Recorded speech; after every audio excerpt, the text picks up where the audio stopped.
Siya ay tahimik pero matinik na clutch player sa liga ng NBA, ang 3-time NBA champion sa iba't ibang koponan. 2014 nang maging 3-point assassin siya ng San Antonio Spurs. 2019 nang tulungan naman niya ang Toronto Raptors para putulin ang dynasty ng Golden State Warriors. At 2020 nang tulungan niya ang Los Angeles Lakers na sungkitin ng kampyonato sa NBA bubble. Well, ang tanong dyan mga idol, swerte nga lang ba ang mamang ito dahil nagiging kakampi niya ang malalakas na player o talagang nakakatulong siya para maging top contender ang koponan? Kaya sa video natin ngayon ay ating pag-uusapan ng kwentong basketball ng 3-time NBA champion, ang 6'6" shooting guard na si Danny Green. Kaya tara mga idol, diretso na tayo.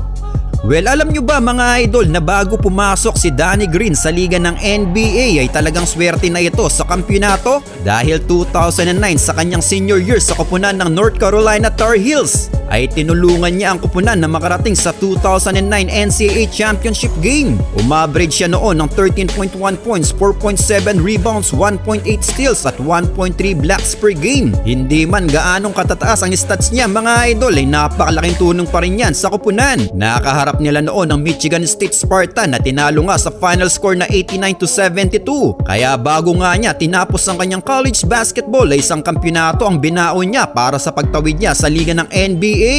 Dahil sa taong din yun mga idol, 2009 NBA draft nang pumasok nga sa liga ng NBA si Danny Green. Siya ay pinili ng koponan ng Cleveland Cavaliers bilang 46 overall pick. Muntik pa siyang maging undrafted noon mga idol. Well, mababa talaga ang rank ni Green noon dahil supporting role lang ang kanyang ginagampanan. Sa kanyang mga unang taon sa liga ng NBA ay hindi talaga natitipuhan itong si Danny Green ng mga koponan. Hindi siya nabibigyan ng pagkakataon para maipamalas ang kanyang laro lalo na sa kanyang shooting. Dahil sa kanyang rookie season pa lang sa Cavs noon ay 20 games lang ang kanyang nailaro mga idol. 6 minutes playing time per game na nagkakaroon lang ng 2 points per game. No chance para kay Danny Green mga idol. Kaya sa sumunod na season lang nangi-wave din siya ng Cavaliers. Hindi nga naging madali para kay Green noon ang simula ng kanyang karera mga idol. Pero November 17, 2010 nang subukan naman siya ng San Antonio Spurs. Sa kanyang 8 games na nilaro sa Spurs ay hindi pa rin nagugustuhan ang nilalaro ni Green noon mga idol. Sa kanyang 11 minuto na naibibigay sa kanya ay nagkakaroon lang ito ng 5.1 points per game. Kaya after lang ng kanyang pangwalong laro sa season na yun ay winave na rin agad itong si Danny Green ng San Antonio Spurs. Taong 2011 nang mapag-isipan ni Danny Green na pumasok muna sa NBA Development League. Siya ay naglaro naman noon sa koponan ng Stockton Kings na affiliated na koponan ng Sacramento Kings. Well, maganda ang kanyang nailaro sa ligang ito mga idol. Averaging 20 points and 7.5 rebounds per game sa kanyang 20 games played, na kung saan naispatan naman ito ng mga scouts ng Spurs noon. Kaya after 2 months lang nang papirmahin at pabalikin siya ng Spurs sa kanilang koponan. Pero nilagay muna siya noon sa affiliated team nila sa D-League para mas lalo siyang mag-improve. After a month nang hinugot na nga siya ng koponan para palaruin na sa NBA. Yun nga lang mga idol, nagkaroon nga ng NBA lockout noon. Ito ay noong 2011. Kaya naglaro muna siya sa koponan ng Olimpihan na nakabase sa Slovenia. At nang matapos na nga ang NBA lockout sa taong ding yun nang bumalik na nga itong si Green sa San Antonio Spurs. 2011-2012 season ang masasabi nating breakout season ni Danny Green sa kanyang karera sa liga ng NBA. Sa kanyang 66 games played ay 38 times siyang naging starter noon sa koponan. Pinalitan niya ang position noon ni Ginobili bilang shooting guard dahil nilagay si Ginobili noon bilang 6 man sa rotation. Umaverage naman siya ng 9.1 points per game. Tumaas din ang kanyang 3-point percentage sa 43.6%. Kaya nagtapos nga ang season na yon, siya ay nasa pang-siyam sa NBA Most Improved Player. November 14, 2012 kontra Lakers nang nagumpisa na rin ang kanyang mga clutch crucial 3-pointer mga idol. Dahil sa kanyang crucial 3-pointer na ito ay nanalo nga sila noon kontra Lakers. At dahil napalabas na nga ang potensyal ni Danny Green ng koponan, kaya naman muli nga siyang binigyan ng kontrata noon ng Spurs para manatili na sa kanilang koponan. 2013-2014 season ay naging malaking tulong na si Green sa koponan ng Spurs. Isa na sila sa top contender team noon sa liga. Nakaupo sila sa unang pwesto with 62-20 win-loss record. Pinagarian na nila ang liga sa season ito hanggang makarating nga sila sa 2014 NBA Finals para resbakan ang koponan ng Miami Heat. Sa Game 1 pa lang mga idol ay pamatay sunog na ang mga pinakakawalang tres ni Danny Green na tila naging tinik para sa Miami Heat. Natapos lang ang serye ng finals na yun sa Game 5 kaya nakuha nga ni Danny Green dito ang kanyang unang kampyonato. Pero after ng kanilang kampyonating ito ay ang pagsisimula na ng rivalry ng Golden State Warriors at Cavaliers noon. Hindi na sila nakarating pang muli sa NBA Finals at nawalis pa nga sila ng Warriors noong 2017 sa Western Conference Finals. July 18, 2018 nang matrade siya at ang kanyang teammate na si Kawhi Leonard sa koponan ng Toronto Raptors kapalit nila DeMar DeRozan at Jakob Poeltl at protected 29 first round draft pick. Well, mukhang napaganda pa ang pagkakatrade nila noon mga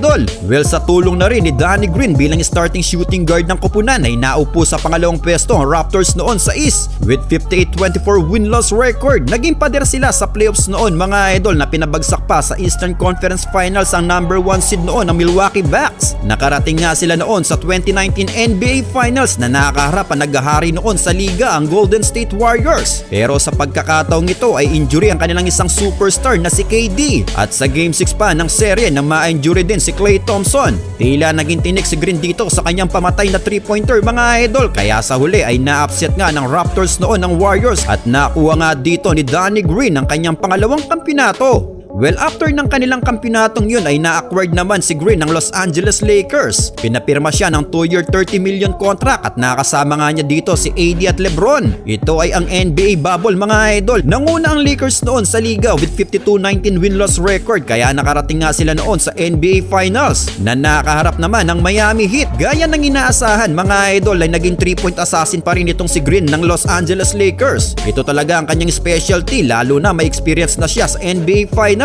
Kaya naman nakuha nga niya dito ang kanyang dalawang magkasunod na kampyonato. Ito na din ang kanyang pangatlo at huling kampyonato sa kanyang karera. Sa sumunod na season naman nang i-trade siya ng Lakers papuntang OKC pero trinade din siya ng OKC noon papuntang Sixers para kay Al Horford. Dito sa Sixers niya nagawa noon ang kanyang 9 3-pointer shots made sa isang laro. Ito ay noong January 12, 2021 kontra Miami Heat. Nagtala siya noon ng 29 points at siyam dito ay galing sa 3-point area. Nanalo sila sa laro nilang yun.